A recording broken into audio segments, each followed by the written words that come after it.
Agressions verbales et ou physiques, incendie de synagogues, profanation de cimetières.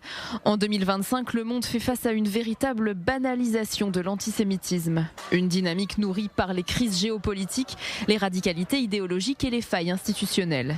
Dans les mois qui suivent la guerre à Gaza, fin 2023, les actes antisémites explosent dans de nombreuses démocraties occidentales. Un phénomène qui ne retombe pas en 2025, mais qui se stabilise à un niveau historiquement élevé.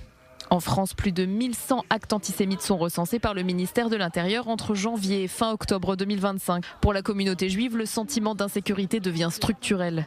Les institutions juives restent sous protection militaire permanente. Des événements communautaires sont parfois annulés. Au mieux, le lieu n'est pas précisé pour éviter tout débordement.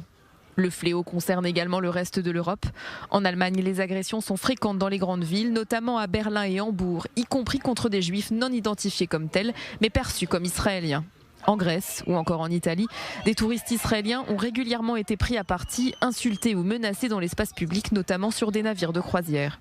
Partout, de nombreuses manifestations dites pro-palestiniennes sont organisées. Un comité d'accueil particulier où les slogans antisémites explicites sont scandés et pas forcément sanctionnés. Aux États-Unis, des agressions antisémites, voire des attentats sont perpétrés. Mi-avril 2025, un homme incendie la résidence officielle du gouverneur de Pennsylvanie, Josh Shapiro, l'obligeant à se lever en sursaut avec sa famille quelques heures après le premier soir de la Pâque juive. Et en mai, 2 jeunes employés de l'ambassade d'Israël à Washington sont assassinés devant le musée juif. L'antisémitisme continue également de s'étendre dans les universités. Occupation de campus, appel à l'intifada globale, mais aussi pression faite sur les étudiants et les professeurs juifs. En Australie, de nombreuses attaques sont menées contre des bâtiments de la communauté juive. Point d'orgue tragique le 14 décembre dernier.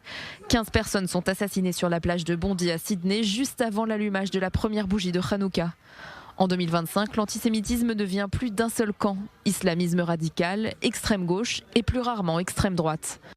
Malgré les condamnations politiques, le phénomène sera difficile à enrayer.